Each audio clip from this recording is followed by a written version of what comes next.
Hi pals, it's me Artie, there in pronouns only, and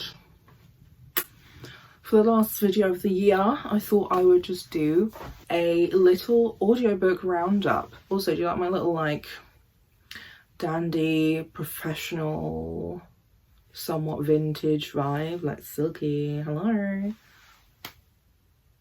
I just up for you. I wanted to talk through audiobooks that I've listened to this year and really enjoyed and would recommend, and why. So, sorry, my eyes. I mostly read by audiobook at the moment.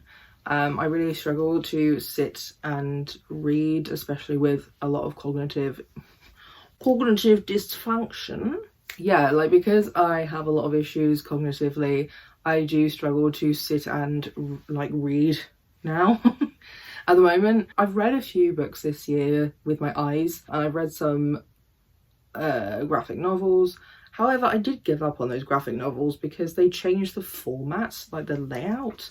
So I've been reading them through Libby's ebook service, and instead of like just going along the page, you know, like normal, it's across 2 pages that you have to read across both of the pages. So you're like constantly flicking back and forth between the pages. I was like, no, I'm not doing this. Off. I'm not doing that. I'm not doing that. So I think I read up to volume 4 because volume 5 now does that. And I'm just like, no, I'm just not. Like, who thought that was a good idea?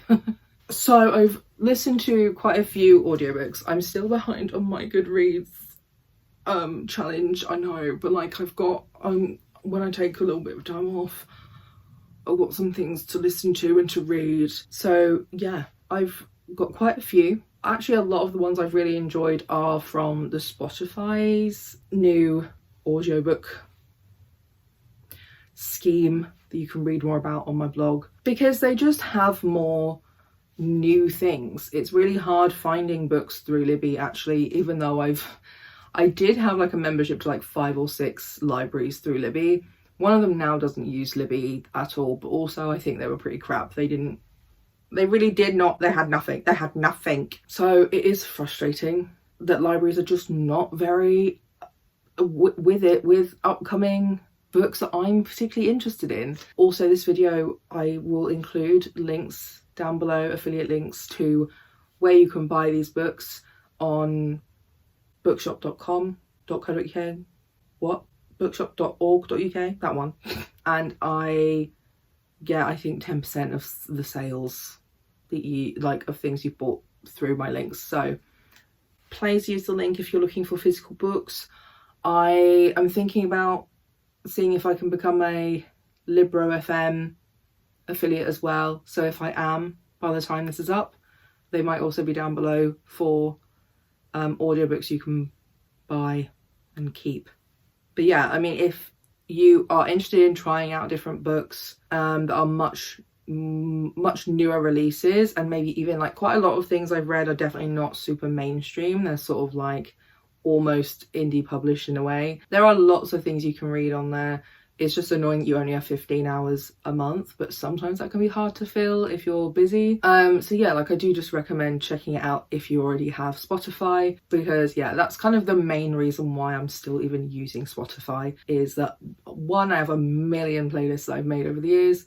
Another is the audiobook access. It helps me feel like I can try out audiobooks, and if I do really like them, then I can go and buy them on like Libro FM or something. So, in no particular order, I shall start talking about the books. Oh my god, this is my journal for the year, and it is really actually very heavy holding on to this.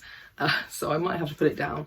I might have to just, I think I need to hold space with that. Like I'm holding space for that. And I need somebody to hold my index finger for emotional support. Thank you. So I think I'll just hold my teeny tiny little piece of paper with the titles on. There's no particular order, and it is literally just the books I've listened to this year that I enjoyed. I don't think I wrote it on the list, but I'm gonna say it because I love these books and I reread them at least once, if not multiple times a year. The Hunger Games trilogy. I was not keen on A Ballad of Songbirds and Snakes audiobook. I don't recommend their audiobook unless you want to laugh. and maybe cringe deep down inside, because it's not good. I found that I can't listen to audiobooks where the narrator is a man, except for in a very few circumstances, and I will mention those as I talk through the books I've listened to this year. But yeah, like I prefer I love the original audiobooks, but they do apparently have a new version of the audiobooks for The Hunger Games, which I haven't listened to yet. Annoyingly, on Libro FM, the only one that I can find now is the new version. However, I really like the original version with Carolyn McCormick, I think, is the narrator of the audiobooks. I've listened to them so many times through Libby, but I can remember her name. Otherwise, I never know who narrators are for audiobooks. I just don't take it in. But I've heard it so many times because I've listened to them, like I said, once a year, if not more, since 2020. So I'm a big Carolyn McCormick stan, but I just really enjoy the voices she uses. I find that women voicing men is less weird on the ears than the other way around, where it just kind of feels like man taking the piss out of woman, even though they aren't. It just kind of feels like that because their voices just don't make that right sound. And I honestly think some audiobook productions need to consider casting a woman to voice the women characters. And also in A Ballad of Songbirds and Snakes, they don't even bother singing the songs.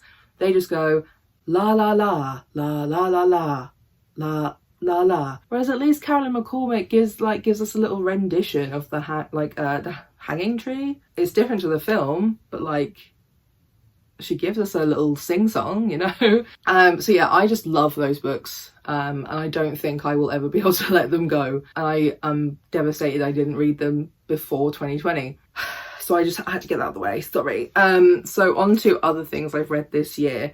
A recent read of mine is The Kiss Quotient. This one is definitely an adult rated book. It is a romance book. There is a lot of sex, or like leading up to it and talking about it and stuff like that. But basically, the two main characters are Asian characters. I think the guy is also Swedish, or like his dad was Swedish, but they both live in America. I can't remember anyone's names. Good reads. This is partly why I stopped talking about books in a way, is because I can't remember anyone's names 90% of the time. Come on, Kiss Quotient, where are you? I am 3 books behind schedule. Don't be so rude. Okay, here we are. Stella. That's probably why I forgot. I'm not keen on her name. Stella is good at maths and makes loads of money and is autistic. She ends up hiring an escort to teach her how to sex and then how to relationship, and obviously they fall in love. It was a really enjoyable one to listen to. It definitely was one of the less weirdly written sex scenes versus other books I've read. I really like both Stella and the guy Michael. Is his name Michael? Again, I just don't, my brain, as soon as I'm done with a book, I don't care about their names anymore. Stella and Michael have like a really interesting connection, and also Michael's cousin, I can't remember who it was. I think Michael might have an autistic cousin, but one of Michael's other cousins brings up how Stella is very similar to said cousin. Have you ever realised that? Because she didn't tell Michael that she's autistic. She doesn't want somebody to pity her. So part of the process of the book is that she accepts herself more by the end of the book. She does have a moment where she goes against everything that she actually wants and likes and puts herself through like a horrific amounts of torture, basically. But then she realizes, why the hell am I doing this for like a guy, maybe? for people to think I'm normal. Why should I care? And yeah, anyway, happily ever after. And I also just really enjoy the cast of other characters around them. Like Michael's family members generally are all very like, obviously they have interesting family dynamics, but I think they're all really, really sweet, because once they realize as well that Stella struggles with social situations and she's not trying to be hurtful, she's just very overwhelmed with being in a new situation. You know, she says things like, you shouldn't be microwaving things in plastic tubs because it's bad for you, and it's like, girly, shut the fuck up, you're so rich, we can't afford your fancy glass Tupperware, babes. But like, once they get past that, the family are very encouraging of him dating her, but they have no idea that he's actually just her escort, even though they both want more. So yeah, that's one I do recommend reading. I think it was nice to read another kind of autistic love story. Actually, I think ironically enough, I don't think I've actually read any romance books where the main character is a white autistic person. The Kiss Quotient, she's Asian, and then the Talia Hibbert books, she's obviously a black woman, and Human Enough is also an Asian guy this time. Yeah, just thought it was interesting. I also recommend all of those books, so read those too. The next on my list is, I'll go with Hench.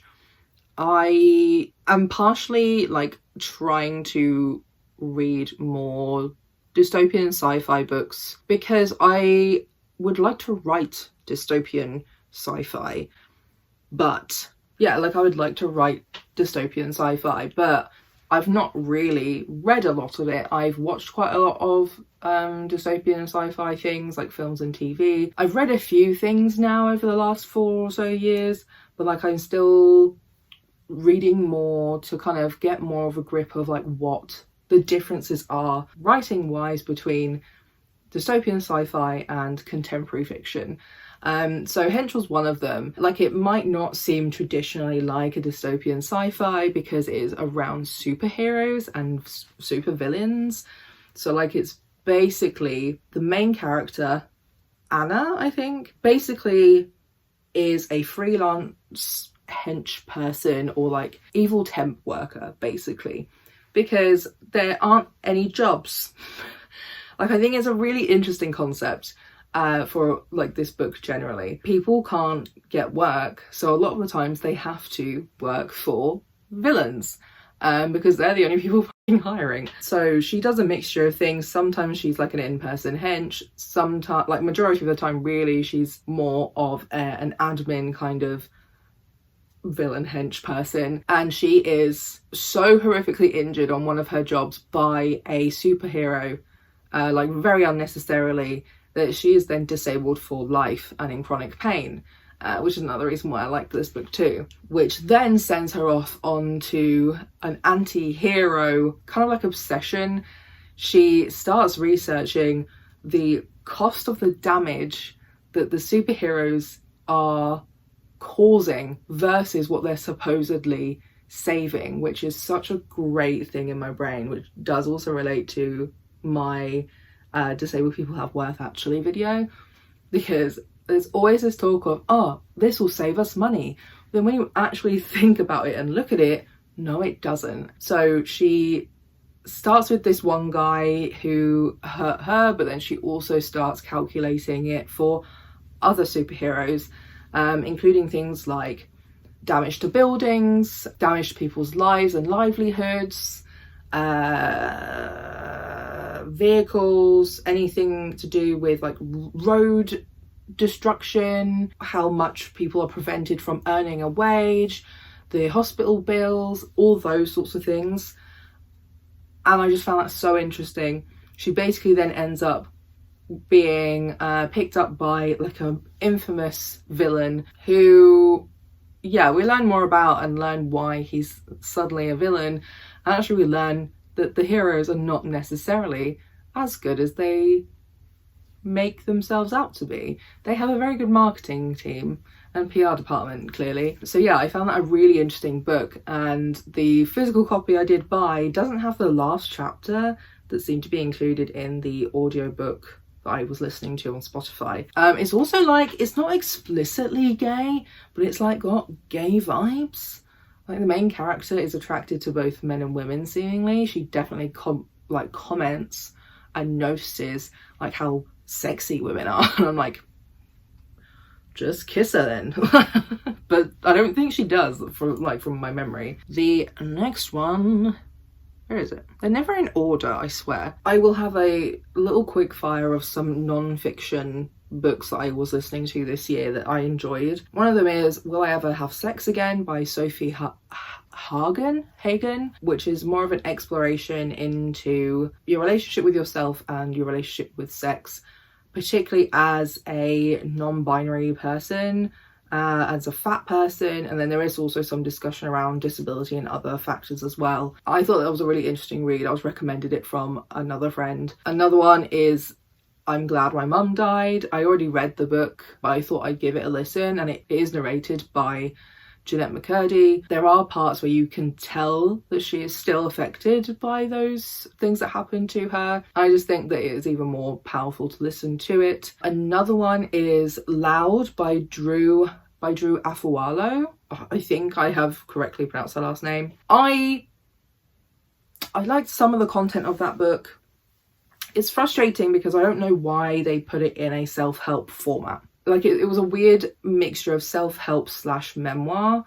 And I just feel like generally she is too young and too newly famous to be writing a book like this. There are definitely some really important things in there that I think, yeah, should have been published and should be shared.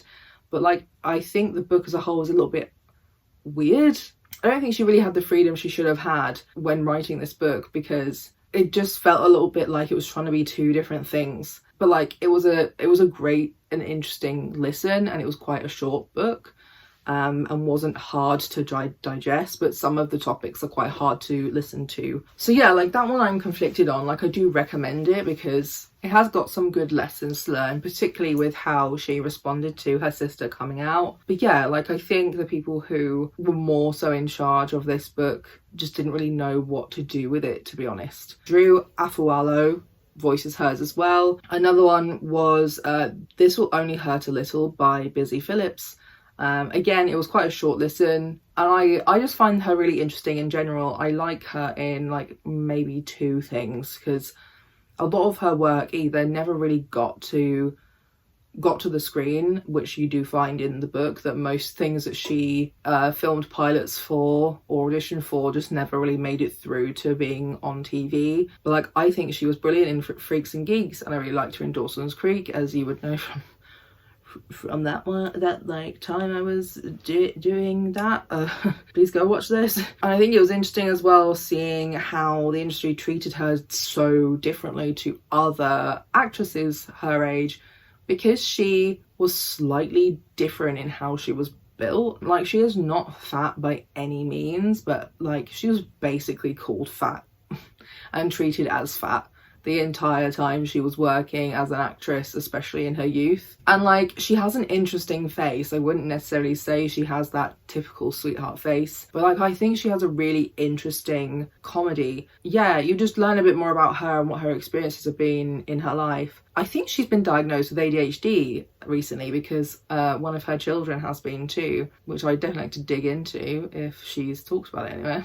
So yeah, like if you're interested in Busy Phillips, I do recommend you listen to that or read the book. I think it is like quite a refreshing celebrity memoir, really. A lot of other memoirs are a little bit corporate in a way, whereas she was a lot more just like honest and upfront about how badly she was treated. Busy Phillips does voice her own one. And I mean, I did also listen to The Woman in Me by Britney Spears very early this year, I believe. Britney doesn't voice her own, but I think hers also approaches much harsher topics than other people, and she has decades and decades of this trauma that she has to now deal with. So yeah, I mean, if you want to know more about what happened to Britney in her life, from her point of view, that was a really good book to read or listen to. Other books that aren't non-fiction, this is one that annoys the hell out of me. I started listening to Rebecca Yaros's series that apparently is called The Empyrean. Crap name, honestly. The first book I thought was shit. Really pissed me off. I thought it was really bad. I felt like it stole a lot of things from other very popular media. Like, you could really define parts that were from Divergent or The Hunger Games or How to Train Your Dragon or probably Game of Thrones, but I've never watched or read those. You know, like, there were just so many parts that just felt like she'd stolen bits and pieces from other popular media that were just not particularly well disguised. And the main character is supposed to have a disability similar to EDS or Hello Layla, or that is EDS. But in the first book in particular, she kind of just forgets she's disabled half the time, and it just seems like a tick box exercise, and it really got on my nerves. Also, towards the end of that first book, like, her and the guy that she's like with have this really weird, like, overtly like sexual tension and like need for each other. And like towards the end of the book, where she's like just nearly died and she's unconscious being taken care of, and he's sitting there watching her unconscious, and he's like, God, I want to fuck her, I just want to put my dick in her, God, my dick is so hard. And it's just like, bro, she just nearly fucking died. You are gross. And for some reason, I was like, I'm going to put myself through more misery. And I listened to the second book. I listened to the second book this year, and somehow the second book is better than the first book, which is never happens. That never happens. The second book basically does all the things I wanted the first book to do. We've already done the whole world building now. We're getting more of the lore into how we ended up here and why we're on the brink of all of these different things just imploding and screwing everybody up, and how their government has been hiding things for years and years and years, like literally hundreds of years, and have been changing their historic documentation so that nobody will learn about it unless they're like of a certain classification. And also the first book killed off a character that I loved, so I was devastated. Book 2 also has much more of the group of friends being involved. Like, yes, I am invested in romance plot lines for books like this. I fucking love a romance being included. However, I also really like the collective of friends, the people who used to hate each other but now either are friends or just kind of get on because they have the same goal in mind. We had much more of that in book 2, which is much more my speed generally. And then, like I said too, we got to know more about this political lore, which has always been much more of a vibe to me anyway. I feel like this genre sort of vaguely blends dystopian in with fantasy, because it does obviously have major fantasy elements. Like, they are using magic, they have dragons, all this sort of thing. But there is something kind of dystopian about it, I think, because they're on like the brink of possibly the end of the world, but also that's already kind of happened before. They just don't know about it because it's been covered up. So like, yeah, I'm really annoyed. I'm annoyed because that first book was so bad. I nearly didn't read the second book. And I liked the second book so much. I don't know what I'm doing with myself. Also, they are too long. That first book did not need to be that long. 21 hours? For what? What? For what? Next to nothing fucking happened. Oh, and also, I love the whole, like, because that's the thing they didn't really do much with in that first book. They are basically at a training school, which, you know, very Harry Potter-esque. You know, lots of books and shows use this trope because it's one that works. People love it. People love like an away training program sort of thing. Very Divergent, was that the one? Or am I just neurodivergent? Probably both. Yeah, you know, very Divergent. If they decided to change what group they were in, whatever the fuck it's called. I haven't watched that film in ages. Learning a bunch of new things, training, building their group of friends. Like, they just didn't have enough emphasis on that in the first book. There was a little bit too much emphasis on her and the love interest, really, and well, multiple love interests, and they iced out the friend group, and they didn't really invest in that training and learning as much as they seem to in the second book, which is just, you know, it's backwards. That's not how the order should have gone. So yeah, I'm very frustrated by this book series for so many reasons, because there are aspects I do really enjoy, but there are so many aspects I absolutely hate. It's very Marmite, except I love and hate it. And I don't know what to do with myself. And then I listened to The Sun Is Also a Star. So this has been out for a while, obviously. It's you know, it has a film as well. However, I never knew what this book or this film was about. And listening to the book, I actually loved it. I thought it was just so, I don't know, it was very whimsical.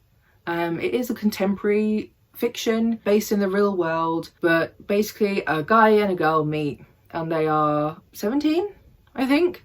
Like, it's just before college. Natasha is a girl who believes in science and facts, not fate, not destiny, or dreams that will never come true. She's definitely not the kind of girl who meets a cute boy on a crowded New York City street and falls in love with him.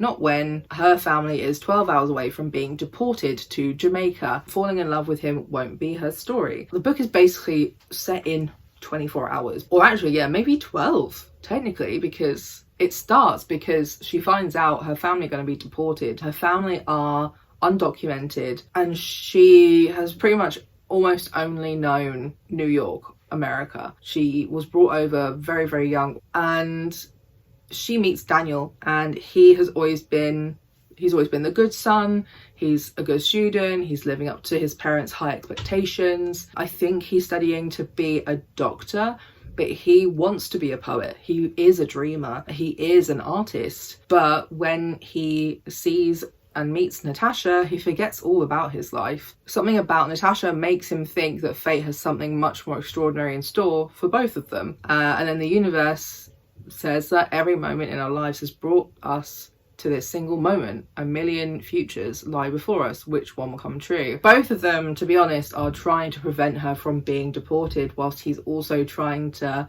romance her.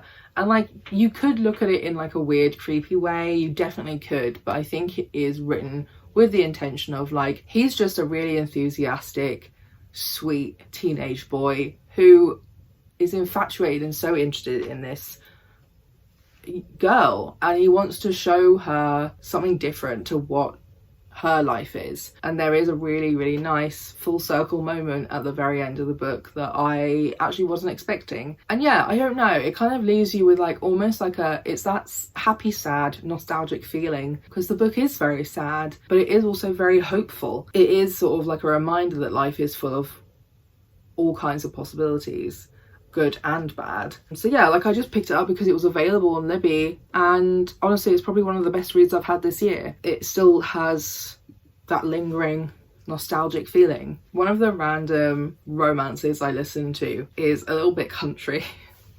Heavily inspired and based on Dolly Parton and Dolly World, or Dollywood, whatever it's called. It's a gay romance between this kid called Emmett, who wants to be a country music superstar, and he's super twink femme gay. He is staying with his aunt in Jackson Hollow, Tennessee for the summer, because he's not even like from the country, which I think is just really funny.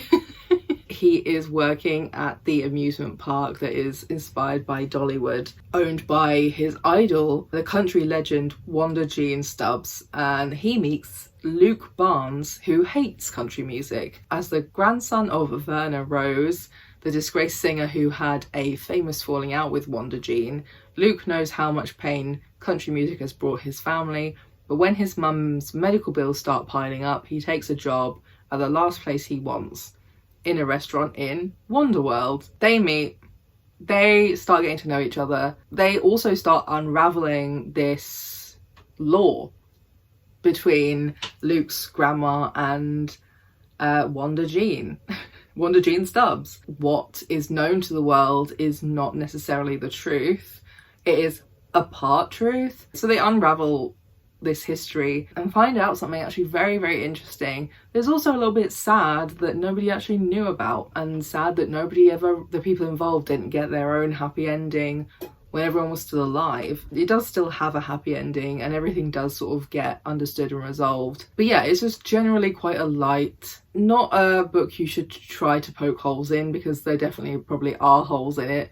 It's just there for enjoyment, and it's just a little bit silly and a little bit cringy. So yeah, if you enjoy any of those themes, I would recommend that book. I can't remember if it's voiced by one or two people. Another one in a similar vein of just like kind of a strange, you know, not mainstream, not a super like popular to talk about book, is called They Hate Each Other. I'm trying to remember the plot because I read this quite a while ago in this year. Basically, Jonah and Dylan don't like each other, but their friends are friends with each other or are like dating each other, so they're often like having to be around each other all the time anyway. All they do is argue. They're both bi, so everyone's convinced that they would be perfect together. They're the right kind of opposites. They would make up for each other, like what each other lacks.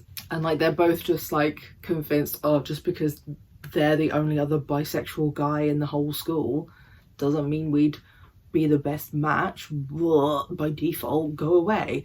And they were very resistant to that until they decided, well, I think there was a rumor that went round that was not true. Jonah got too drunk at Dylan's party and fell asleep in Dylan's bed, and Dylan was like, well, I'm gonna go to bed too, I'm not sleeping on the floor in my own fucking house. And someone saw them, so a rumor went round that things happened even though they didn't. So they decided, you know what, we're gonna fake date, and then we're gonna have a big massive breakup and convince everybody, and like finally, that no, we are not suited to each other, leave us alone. And you know what happens. You know what happens. They start getting to actually like know each other and actually like each other. But of course there's always twists and turns, and there's family problems that need sorting out, because Jonah is basically also the sole caretaker of his two younger sisters, because I think his mum died. His dad is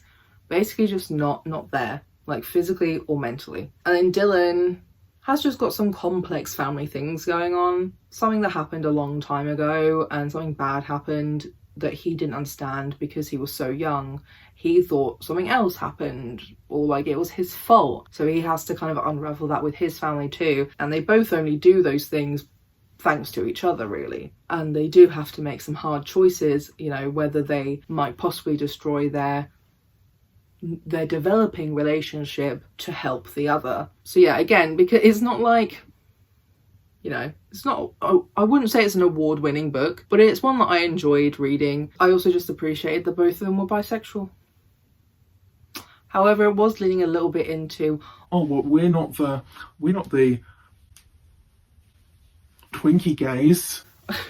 You know, we're the straight-looking gays. It's like, shut up. A little bit less of that would have been good, you know? There was also something very near the start of this book that really bothered me. And like, if this part hadn't been in the book, then to me this book would have been like almost perfect. Obviously it's a bit of a naive book, but yeah, at the start, after they decide that they're going to start fake dating, they kind of just go all in a little bit too quickly. They are like forcing themselves to be super touchy and lovey and whatever in front of their friends the very first time they decide to fake date. And it was just so unbelievable and obviously uncomfortable. It was just too big of a plot hole for me. If they had just kind of chilled out, acted more normal in that bit, then it would have been fine, and there wouldn't have been such a glaring, like, you know, it kind of was insulting the intelligence of the other characters there. One of the characters didn't buy it at all, but she could have still not bought it at all if they were more chill, you know? And it would have said more to her intelligence and her perceptiveness that if they were more chill, and she would gone, I don't believe that, but okay, you do you closeted gay guys, except not closeted because they were both openly bi, but whatever. So yeah, like they were just really too much at the start, and it just meant the rest of the book felt like, you know, it just didn't really make sense the way the rest of the book went, when that was just such an obvious fake dating example, really. So yeah, I wish that part had been written differently. Otherwise, I love this book. Okay, so here's a double one as well. Boyfriend material and then the sequel, husband material. The UK one, it's basically Bridget Jones if it were gay. He does literally have a friend called Bridget, for one. It's obviously very heavily inspired, if not a direct retelling of Bridget Jones, basically. And I actually don't mind that. I'm happy with that. And if anything, it kind of mocks the original Bridget Jones in a lot of ways that I enjoy. And this is one of the few books as well that I like and am okay with the narrator being a bloke and having so many like women characters to read, because it's almost just kind of like funny. His voice for the main character is very like talkative. That's also in the writing anyway. So like, because he's so talkative, it almost just feels like he's telling you the story himself. So he's doing the voices for you, which I can get on with that. It's kind of acknowledging this book in general is camp and more light-hearted than a lot of other books, and it is kind of joking about itself and its original inspiration material. It's not meant to be super serious, even though yeah, there are some like obviously sad and dramatic things about their relationships along the way, but I really liked that. I really liked this book. Like, I don't think the follow-up was quite as good, because I think that's usually what happens with most books. The follow-up isn't quite as good as the original, but it's good enough that I would definitely reread both of them and have a great time. It does also definitely take the inspiration of, in Bridget Jones, there is the one gay friend who was an 80s pop star, but instead in this book, the main character's dad was an 80s pop star and so was his mum, and they're half of the reason why his life is ridiculous and terrible. So he's kind of in the media against his will, because both of his parents used to be super famous and his dad is still causing havoc anyway out and about in the world, whereas his mum's kind of chilled out a lot more and basically has a queer platonic life partner who's a woman, and neither of them are gay apparently. I think they should be. But also I'm also very down for them to be just queer platonic besties for the rest of their lives, you know. So yeah, a lot of his life has been screwed over because the tabloids capture him at like the worst points ever, which are also just very like normal people experiences. But because they get captured in the tabloids, it's kind of like what happens if you post stuff on social media now and you don't have your socials private, your work can see it and they'll fire you. That's kind of something that happens or is threatened to him, because he can't get work in most places because of everything that's already been in the tabloids. He knows this other guy. God, what was his name? It's been a while. I don't remember either of their names. So the main character is Luke. His love interest for the story is Oliver. Luke and Oliver do know each other vaguely. They know each other through Bridget. And Oliver was he a barrister? I can't remember, but he's a lawyer. So he's kind of the Darcy of this book as well. Luke's ex in this book is kind of the Hugh Grant character, but like as an ex-partner rather than a current possible love interest, really. Basically, they've both got problems. And they both have reasons why they are chronically single. And again, fake date. They decide to fake date because they're trying to improve Luke's general public image so he looks more professional and appropriate, so he won't get fired. And Oliver is also using Luke and their like fake dating to kind of get his parents off of his back. He's like the tragic gay child of rich pompous assholes, and he doesn't want to show up to like the big wedding anniversary without a date, but also doesn't want his family to either keep pestering him or keep trying to like convince him he shouldn't be gay. So yeah, I really enjoy this book. I enjoy the spin on Bridget Jones.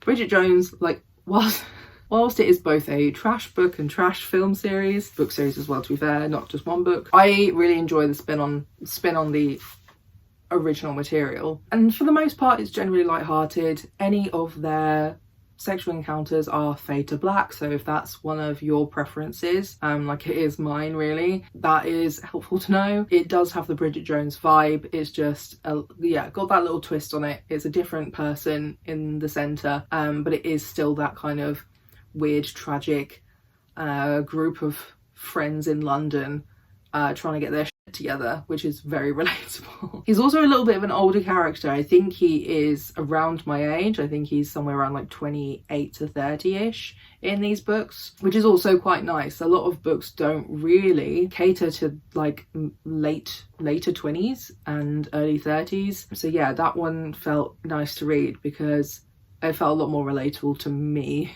in my stage of life as well. I also feel that absolute desperation of my life is a mess and I'm very single.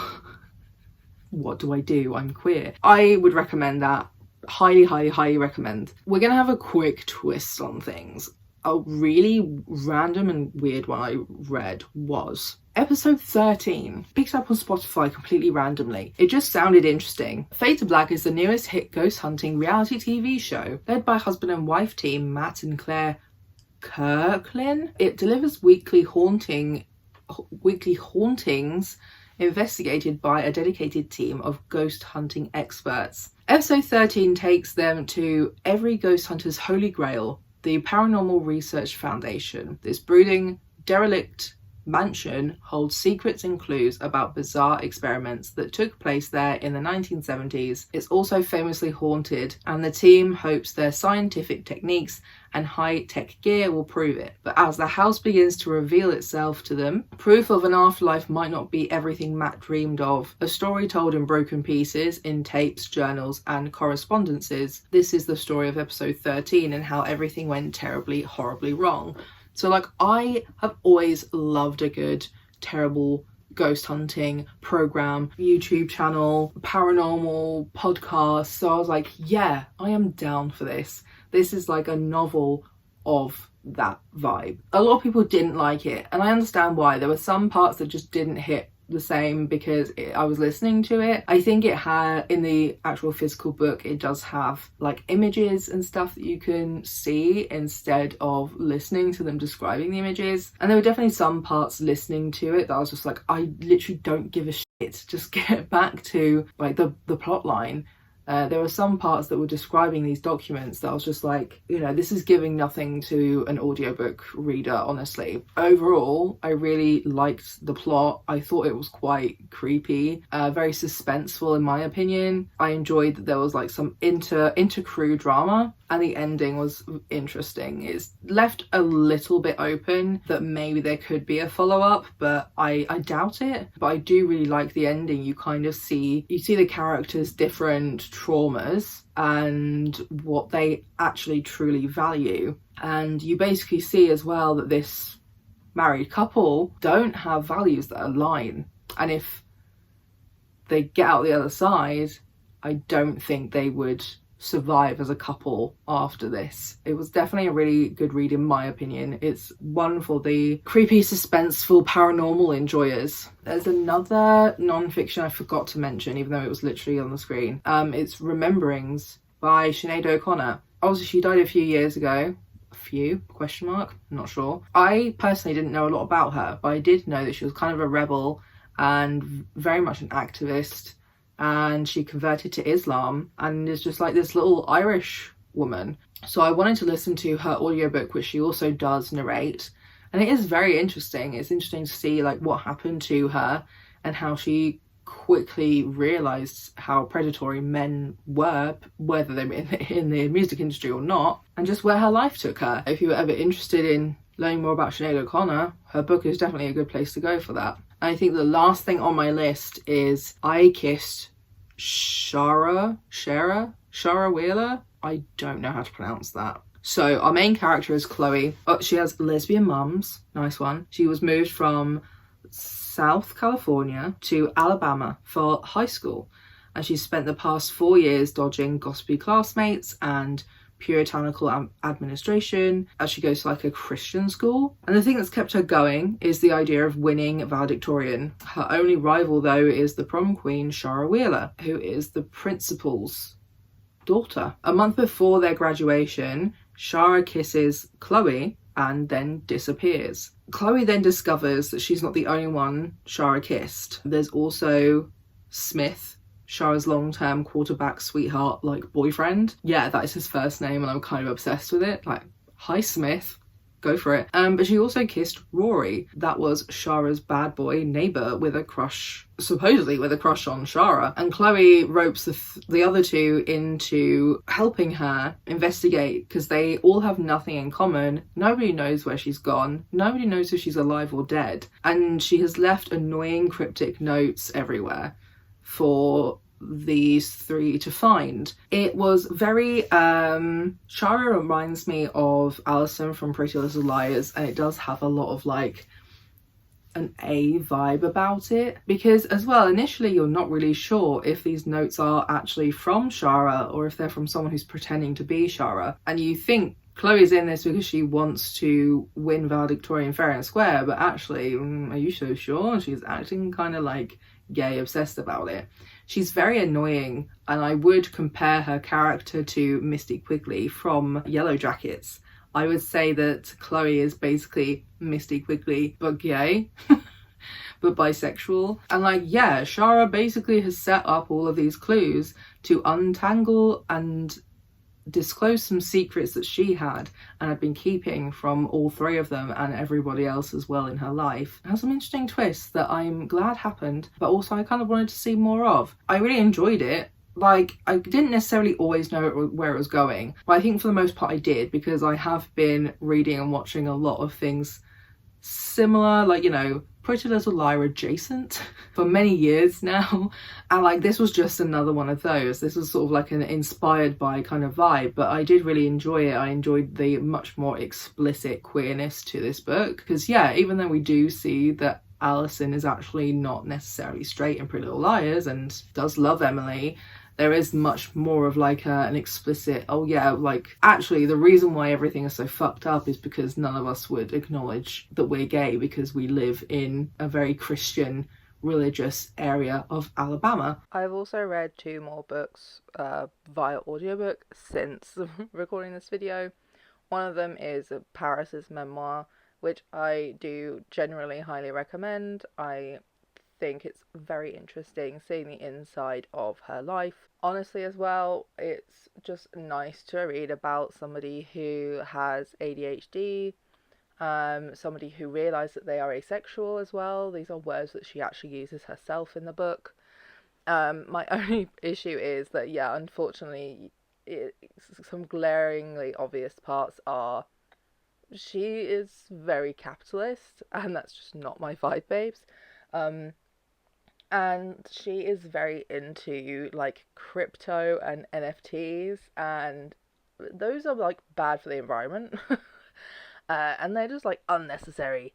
What's the point? So yeah, like it was just a bit strange, such a juxtaposition between like going, oh yeah, it's so relatable, to like oh yeah, you're literally an heiress. So that was one book. She also does voice her own memoir. And then the other book I read is If We Were Villains, which I don't think I'm going to be able to get over for a while. This book has given me the same vibe that Chaos has given me, where I just kind of feel like a lot of things I didn't know I wanted happened and was satiated. This book is not particularly diverse. I don't think any of the characters are explicitly people of colour in any way. And if they were, it was mentioned once and I f***ing forgot. So there was not much emphasis on anything like that. But it is just such a good dark academia based around Shakespeare theatre students in their final year of this prestigious art school, and it's got 2 timelines. One of them is based in the 90s and another one is 10 years later, so early 2000s-ish. And there is a murder. There's been a murder. There's been a murder. F***ing Richard. What the fuck, Richard? Has gone and fucking been murdered. He's the worst man in the world. A lot of these characters are not super likeable, but also are super likeable. Except Richard. Richard is the most unlikable, no redeeming qualities shitbag ever. Also, he's British when everyone else, except from his cousin, is American. So, are we surprised Richard is a dick? No. And our main character, Oliver, another queer man, Oliver. Sorry, mild spoiler there. There is a lot of weird romantic sexual tension between Oliver and a few of the other people here. Okay, two of them. Mainly it's between him and this woman who was dating Richard, whose name I can't actually remember at all right now. So, nice one. I find her astonishingly dull. And I want nothing to do with her. It's so accurate to real life when it comes to drama school or going to university for drama and acting, because all of these characters were forced into typecasting by their lecturers. Year one, all of them were forced into typecasting, and they were all sort of manipulated and fed different phrases and different things to make them go, oh, okay, this is all I have. This is all I've got. So she was typecast as, you know, the siren. Oliver was always the, like, sidekick, basically. James, who is Oliver's roommate. And they were roommates. Yeah, they were roommates. James is always, like, the leading man. He is always the hero. He's always the good guy. And he has so many gay vibes. You don't know what to tell you guys, okay? So Oliver has this thing going on with that woman, but all of these years beforehand and all through this next year, him and James have got some gay shit going on.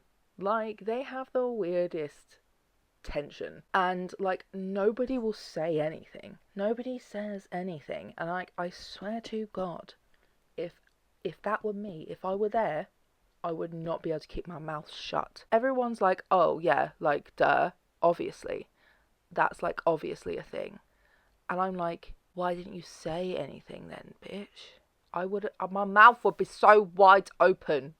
My mouth would be so wide open saying things. I would not be able to help myself. So then there's obviously a cover up, but we don't know who's covering it up, because from Oliver's point of view, he doesn't know who killed Richard or like initially assaulted him, because they do all watch Richard drown because they realize he's not quite dead yet, and they were like, let's just wait it out, because nobody likes this.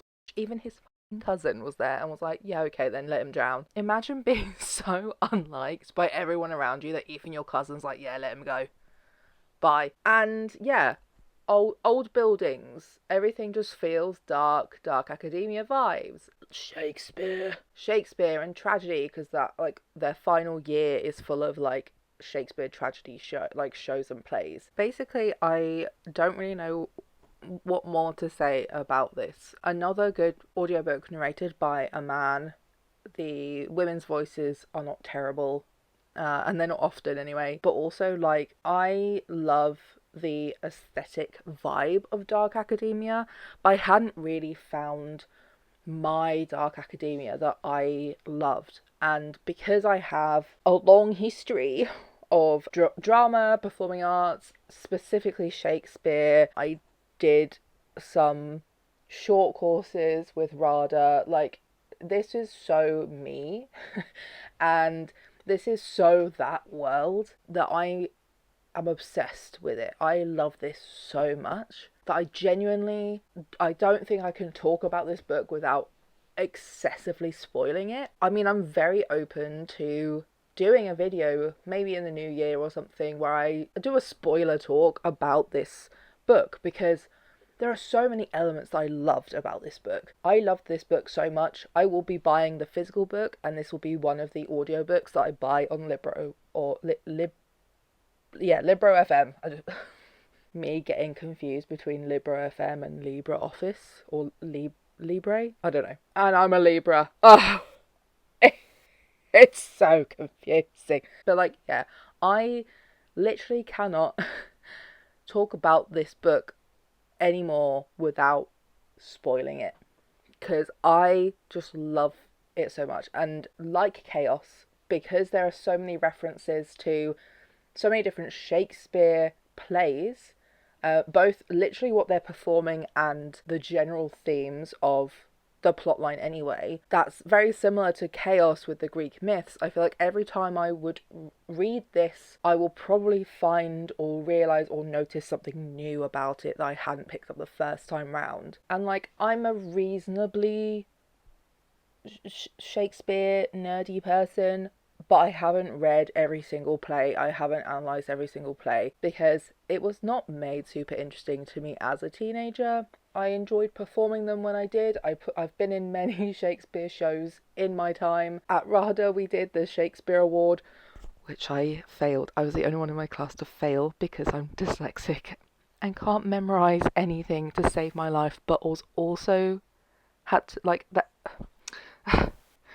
Artie law right here. So like, I was doing this course at the same time as I was doing my performing arts BTEC at A-level college in the UK, and at the same time they both had like an auditions module, and they both were basically choosing Shakespeare monologues, and I think other things too, but I don't remember exactly. But like, my teachers at RADA versus my teachers at my BTEC were telling me that I should be performing different kinds of monologues, and they just kept changing their minds all the time.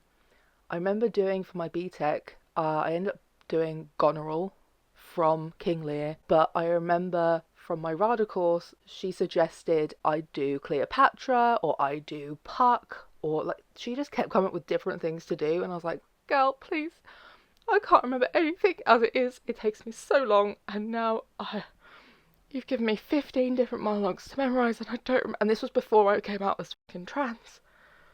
So like, I couldn't, gender queer things up yet. I was not that inventive yet, And so like, again, it was just such a Also, side note, as to why I think the book is actually really on point. I was always typecast as evil.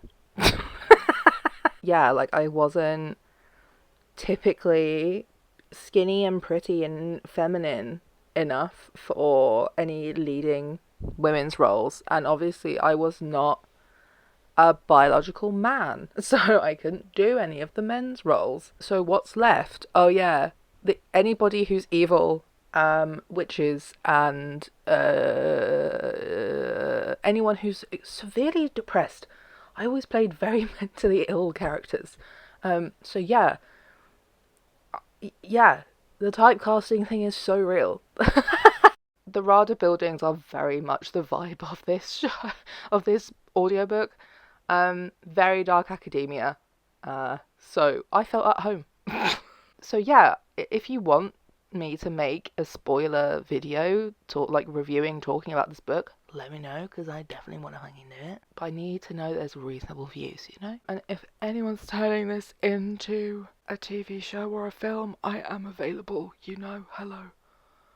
I could be the one that's always one of the girls in the class is always cast in men's roles because they never have enough like decent women's roles. So she always ends up with just some dude. I'll be her. I don't care. I know I'm not going to be an Oliver or a James, but I'll happily be whoever that was. I can't even remember who did that. Was that Philippa? I'll be her. You can dye my money pieces again, We'll get a little bit of like a more of a 90s vibe with my hair. I can look like my mum did when she gave birth to me in 1994. Anyway, I'm off on a tangent again. This video is already long. Bye. So those are the books that I would recommend you listen to. Or read as well, I guess. But I particularly liked them as audiobooks. I'm like 80% through, I think. A Court of Thorns and Roses, because basically I had nothing else to read on my list that I felt like reading, and I had run out of my Spotify credits at the time. Yeah, I'm about 80% through with that. I actually am enjoying that more than I thought I would, but it is not really entirely my vibe. I said to my friend who loves this series, I was like, it feels like The Hunger Games but with fairies. And initially they were like, what do you mean? And then they thought about it more and was like, oh, actually, yeah, I get it. And I was like, also, possibly an unpopular opinion, Team Tamlin. not super set on Lucian myself, and I don't like this other guy who she now belongs to. That was gross. So yeah, let me know if there are any audiobooks that you personally recommend. If you want to read or listen to any of these, please consider using my affiliate links down below. It helps support me. And I can put that money back into channel related things or other creative projects that I do. And also, quick plug, yeah, I do have a book club tier on my Ko-fi. I think it's only £1.50 a month to join, and that's where I basically put all of my uncensored reviews of books I've been reading and or listening to through the year. I am not super great at posting regularly. I often end up coming back and writing and scheduling them in chunks to try and give you something for like the next few weeks or so. But yeah, I've not been great at doing that regularly, but you do get them all pretty much in the end. So that also is another way you can help support me by becoming a member of my book club tier if you want to know more about the books I'm reading and my real honest opinions that I don't put on the internet publicly anyway, because some of my opinions are a little bit harsh. I don't want to be that mean because creative stuff is, you know, different for everybody. Some people really love the stuff that I really fucking hate and vice versa. But there are some things that I just want to be really mean about. So I put it there. So yeah, consider supporting me over on my Ko-fi as well. I keep them low because like I think everybody should get to participate if they want to. But you can also decide how much you're pledging per month. It is up to you. That is my last video of the year. I just wanted to kind of have a discussion about some of the books I've been reading and give you some recommendations of audiobooks in particular, because I'm very much an audiobook person. I find with ADHD it's a lot easier listening to books whilst I'm able to then do annoying boring tasks where I don't need to use my brain. It does take some practice, but yeah, if you would like a video or a blog post or maybe both on ADHD and reading for me personally, let me know in the comments, because I do have some ideas and tips for how to either get into reading or reading more or getting used to audiobooks over visually reading. I don't think I really discussed a whole lot because nobody really thinks about ADHD and reading in that way. So I will be taking my break from YouTube now for maybe 2 or 3 weeks, I don't know, like it depends. I might be posting a couple of like really short videos over the break, but also maybe not. Who knows? Let me know what it is you want to see more from me in 2025. I'm always open to exploring different things that you guys want to see me talking about or doing. That's it for 2024, and I will see you next year. Bye.